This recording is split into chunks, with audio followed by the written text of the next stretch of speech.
50% of Americans are financially illiterate. There's really no way around that. Today I'm going to go over some articles that give more information and more reasonings on why that's the case. But for me personally, I'm not surprised. I mean, in high school, I never had any sort of finance classes. I learned how to write my name in cursive, but I didn't know the benefits of balancing a checkbook. When I got to college, I was offered credit card after credit card, but I was never taught the importance of only using credit cards for good, for things such as getting points or cash back. It was just offered to me with a free pizza. I mean, that is really predatory and that's not okay, but that's probably still how it happens today.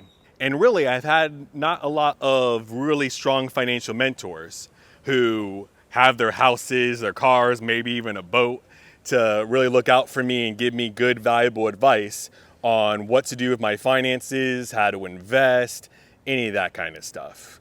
So if the average American has had experiences very similar to mine, then I can completely understand how we are literally financially illiterate. But we might have some good news for the future because we have some articles talking about the plans currently and going forward to maybe finally teach finance and economics in schools and maybe give us a little bit of hope for the future. But I know I was really behind the 8 ball when it came to anything finances. And I have a finance degree and I still had a lot to learn and I still made a lot of mistakes because it needs to be a combination. Either you got to be fortunate enough to have parents who are really good with their money or to have a good economic mentor. And then you got to combine that with the book smarts too of learning about this stuff at a young age. Or heaven forbid, a big student loan bill that you can't even wipe off with bankruptcy. Then it might not be too late for the rest of your life, but it could literally cost you 10, 15 years of putting away for retirement because you're too busy getting out from underwater of your big financial mistakes. So let's dive in.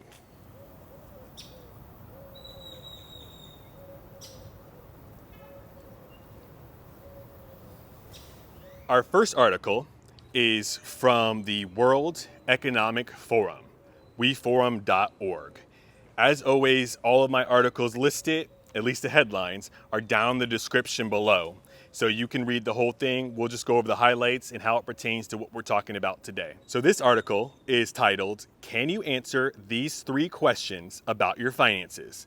The majority of US adults cannot." Money is deeply influential in all of our lives. It affects where we live, our education, our health, our careers, our romances, our families, and our retirement, plus myriad of other junctures along the way. Yet while the world of finance is always growing and changing, it appears our understanding of it is not. Surveys reveal that significant numbers of US and EU adults are financially illiterate.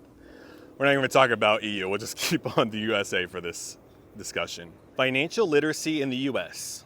One in-depth barometer of personal finance knowledge is 28 questions given annually to US adults, known as the PFIN Index. The index explores 8 functional areas across finance, such as earnings, savings, insuring, and comprehending risk. Data from the 2024 index reveals how financial literacy in the US has hovered around 50% for 8 consecutive years, with a 2% drop in the past 2 years. So this isn't a new study, this isn't new information, if you will. It's not like, oh, in 2022, people didn't understand their finances. This is 8 years running from the survey.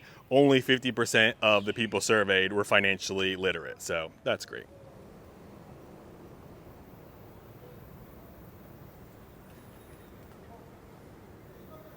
The results also show that Americans appear more comfortable with financial knowledge on borrowing, saving, and consuming, and the least confident about comprehending financial risk. Well, yeah, I mean, if you can't pay your bills, and the only way to make ends meet a lot of the times is to borrow, right? Then I guess that would be the main thing that you understand.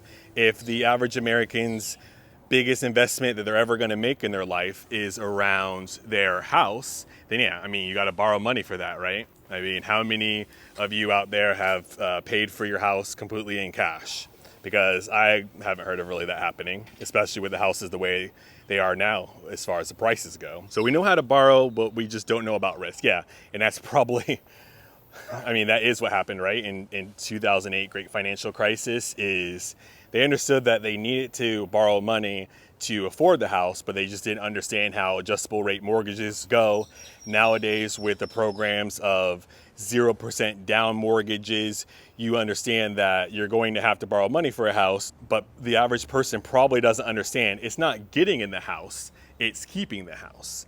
So if you can barely afford to get into a house, if you can't afford 3% down payment to get into your brand new house, if you can't put any money down, like if you just can put 0% down, well, what are you going to do in the event of an emergency? What happens if you have, heaven forbid, have a leak, or something goes wrong with your roof, or you got mold damage? I mean, all kinds of things could happen. I mean, your appliances can go out. Like if you don't have any money saved for your house to even move in, are you going to have any money for an emergency situation, or are you just going to put that on credit card too? So the credit card situation in this country has really crippled a lot of people, I think, because it's given us a false sense of hope and security that we can afford things. Just because the people are getting paid doesn't mean we can actually afford it.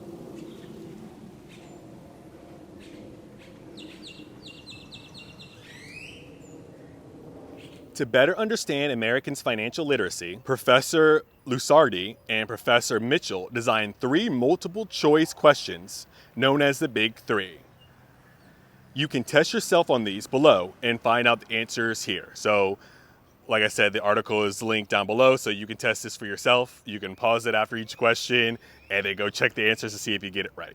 The first question is, suppose you had $100 in a savings account, and the interest rate was 2% per year. After 5 years, how much do you think you would have in that account if you left the money to grow?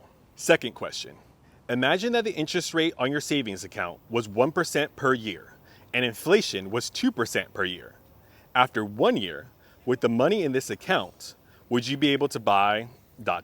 So I think it would tell you a list of things that you may or may not be able to buy based off of that scenario. And then the third question, do you think the following statement is true or false? Buying a single company stock usually provides a safer return than a stock mutual fund. In 2021, just under 30% of Americans answered all of them correctly. Even more concerning, points out the professors, was the fact that this knowledge gap was compounded by a false sense of financial knowledge by survey respondents who gave themselves an average rating of 5.1 out of 7. These findings raise concerns that the gap between perception and reality can cause overconfidence when it comes to critical financial decision making, she said. Yeah, I can totally believe that. Like, we are very, very confident in our abilities and our knowledge, and the reality doesn't always reflect that. The world of money is changing significantly, so knowing how to benefit from financial markets while avoiding risk is very important. Yet results from the PFEN index show that people's comprehension of risk in the US has fallen further behind, sliding by 4% since 2017 to just 35% per year. This is a far-reaching problem, as not being alert to financial risk appears to span generations, as the chart below shows. And these are the kind of generational curses that we have upon ourselves, right? If your parents aren't great with money, then how are you going to be great with money? I mean, sometimes you can buck the trend and be really passionate about it and get it figured out. But a lot of times, like, we start off by just knowing what our parents know. And like I said, if there's no classes in high school or college to teach us any different, if we don't just happen to stumble upon a good mentor, then what the heck are we supposed to do?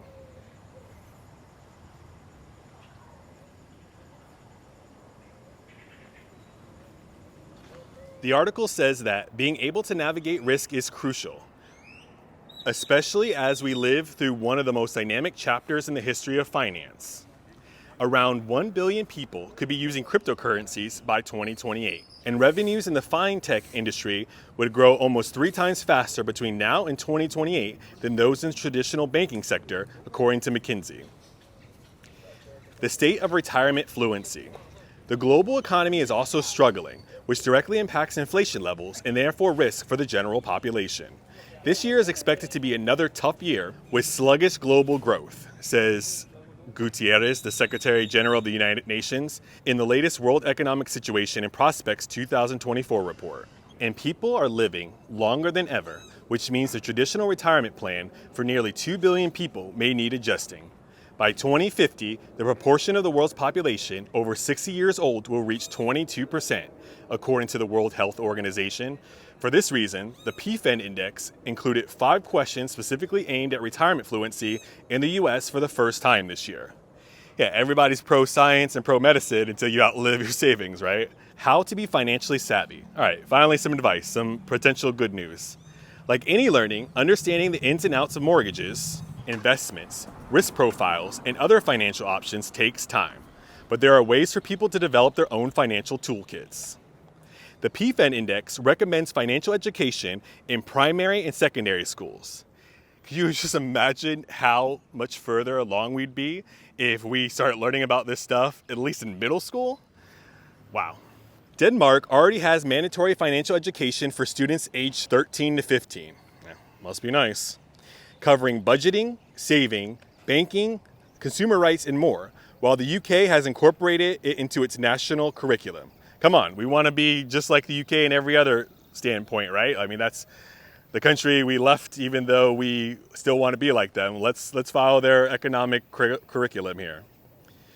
These efforts are paying off. Denmark and the UK rank 1st and 6th, respectively, in financial literacy worldwide, according to Standard & Poor's Ratings Services Global Survey.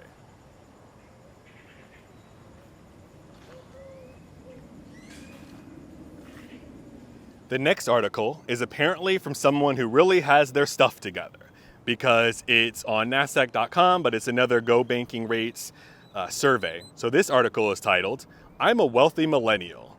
4 financial skills I'm passing down to my children." And this is what we're talking about, right? You got to break that generational curse of everyone not being the best with their money. So once you figure it out, you can't just keep it to yourself. You got to have kids and teach them that, so that the future of the world isn't as crippled with debt and financial uncertainty as it is now. A new study from Bank of America, titled the 2024 Study of Wealthy Americans, reveals emerging trends around generational wealth and its influence on financial strategies. Data from the 2024 quantitative survey says that 48% of wealthy Americans said they would initiate the conversation when it comes to teaching their children or heirs financial skills. What kinds of financial skills are wealthy Americans planning to pass down to their children or heirs? Go Banking Rates spoke to Dave Fortin, the Millennial co-founder of investing app Future Money and a new dad, to learn more about the financial skills he plans to pass down to his children. Well, apparently it's get funding and start a business, but let's see. Delayed gratification. In March 2024, Go Banking Rates surveyed 1,008 American adults on a series of questions related to financial literacy. When asked about the poor money habits they learned from childhood, 36% of respondents said they picked up impulse shopping. This won't be the case for Fortin. He told Go Banking Rates he plans to talk to his kids about delayed gratification. Beyond avoiding impulse purchases, it's a lesson that will help his children in many other aspects of their lives. And this is something that, I would want to pass on to my children as well. And this is something that I kind of learned the hard way, right? The concept is delay and put off what you want now for what you really want later. Because you can have anything you want to, but you can't have it all at the same time. So if you want to party and travel and spend a bunch of money and rake up credit card bills, then you're really going to be upset with yourself in 10 years when you don't have the retirement funds that you wish that you had. So if you could just live below your means, and that's what I did. I couldn't get a better job. I couldn't get more jobs. So the only thing I could really do to control my finances was to lower my standard of living. So I moved into a small studio, one that was infested, unfortunately, with German cockroaches. And the parking spot that I had was right next to a dumpster, and my windshield even got shattered. And it was on the railroad tracks, even though the owner of the condo said that you might only hear it once a day. It was literally every couple of hours. So life was not very fun, but I was able to take that time and get out of debt, start saving up an emergency fund, and it really put me on track for the rest of my life for years to come. And now I'm in a much better place because I sacrificed what I wanted at the time, which was a nice apartment, for what I really wanted, which was financial freedom, which I'm still working on. But I got out of debt in 2020 and put an emergency fund in place. And 4 years later, I'm still debt free.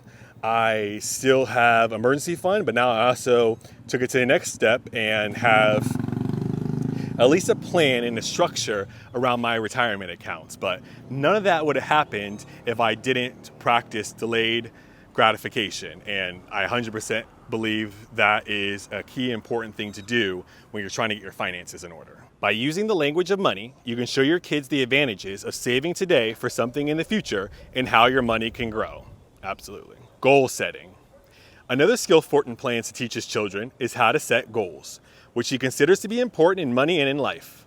Learning how to set a goal, whether this is a goal towards going to college, buying a car, or purchasing your first home, is only one part of the equation. According to Fortin, he added that it's important for children to learn how to create a plan that will help them achieve the goal. And yeah, I mean, you got to start with why. You have to have a reasoning, you have to have a purpose. If you are focused on getting a brand new car, if you're focusing on having the down payment for the house of your dreams, if you're focused on cash flowing an amazing trip, having a great wedding, whatever it may be, you have to have an end goal in sight, because that absolutely keeps you motivated. Because if you don't have a strong enough why, if you don't have a strong enough purpose for doing this in the first place, then you're most likely to fail. If it's like, oh, it might be nice to be debt free, or it might be nice theoretically to have something, that's really difficult, right? That's why a lot of people make these vision boards, have these 5-year plans, because you have to have an actual goal that you're working towards. Maybe as a kid, it's like, hey, I want to get, a brand new toy or an action figure or a video game. Even something like that can teach them the good psychological structure that you need to have around having a goal and focusing on it until you achieve that goal, and doing whatever it takes, making whatever sacrifices you need to do with the rest of your money to make sure you can achieve your goal. Being good stewards of capital. Fortin's list of financial skills he plans to teach his children include comparing income and expenses, understanding taxes, basic banking products, and basic investment principles. Many of these skills are confusing to adults, especially those who lack the proper financial literacy background. As an example, nearly 17% of Americans surveyed by Go Banking Rates in March 2024 said they didn't clearly understand how taxes work. Yeah, we got to get to a point where we understand more than these taxes are too dang high, right? Like, how do they actually work? How does your various income brackets determine the amount of taxes that you have to pay? What states and counties and cities are you going to have higher sales tax than others? Which states have income taxes at a state level as opposed to they don't have it and just maybe at a federal level? Like, there's a lot of things around taxes that we could all know a lot more about that are very important, right?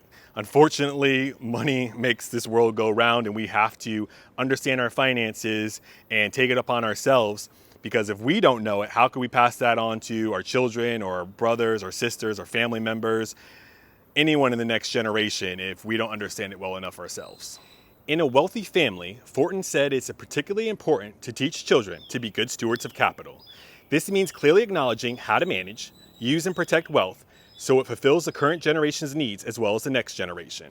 A poor steward would likely be more inclined to recklessly spend instead of save money or live well beyond their means. Wealth can sustain a family, fund great businesses that solve important problems in the world, and do a lot of good through charitable works. Said Fortin, having wealth does not absolve someone from the duties of managing their money well. And I'm sure most people wish they could give to the charity of their choice, whether it's to their church or it's to puppies in need or saving the whales, like whatever charity or foundation is important to you. Like, we would all like to give a lot more money to that and have the disposable income, if you will, to be able to not just put money in our savings account, not only put money towards savings, pay all of our bills out, but still have enough money left to be able to give above that to the charity organization of our choice. But It's hard to responsibly do that when you're struggling and still just living paycheck to paycheck. The power of compounding returns.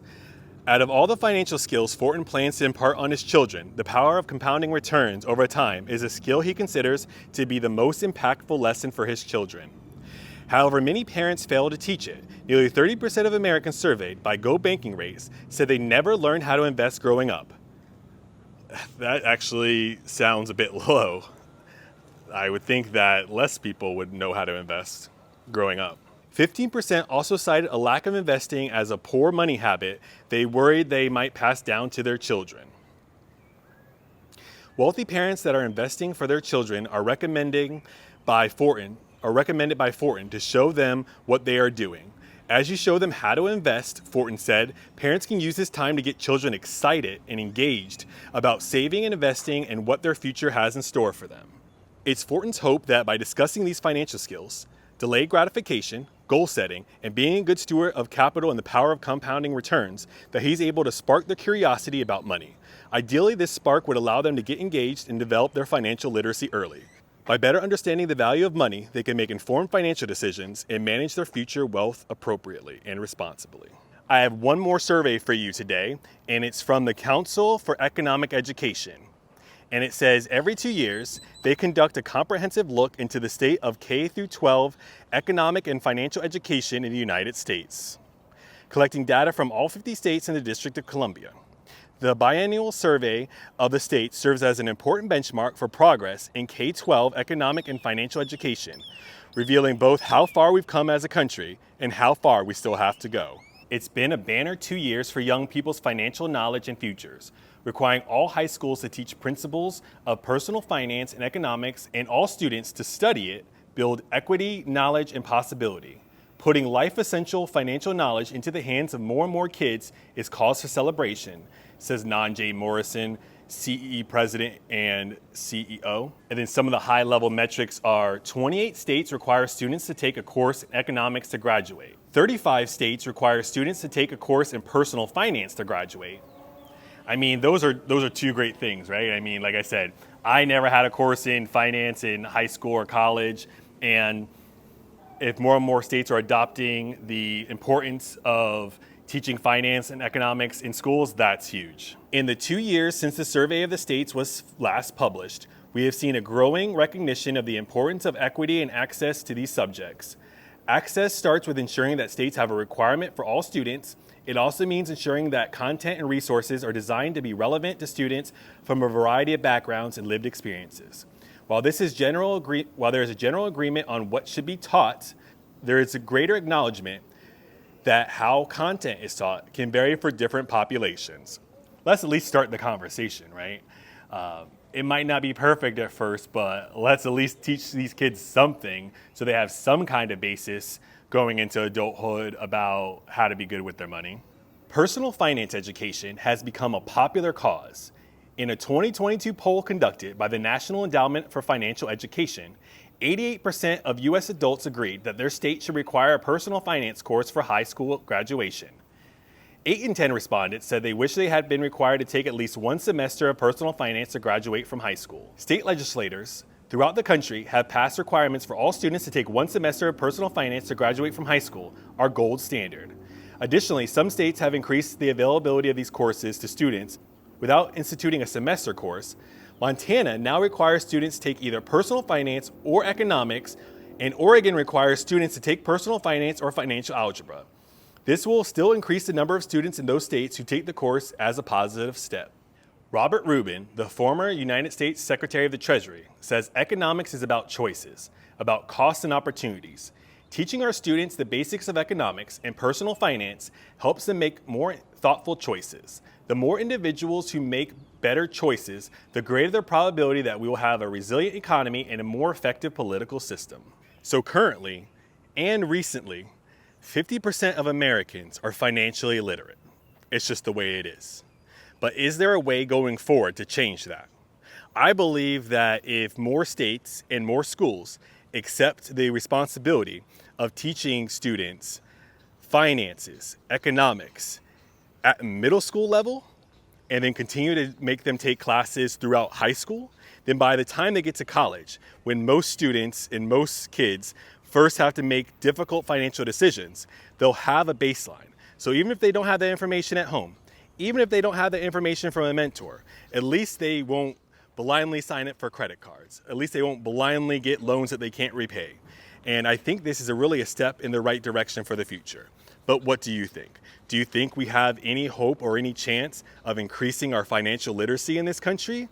Or do you think that we're doomed to fail no matter what? Because I think if these programs are truly being instituted across the country, I think we are on our way to eventually having the financial literacy we need as a country to make better decisions and for the average American to make better financial choices throughout their lifetime. Talk to you later.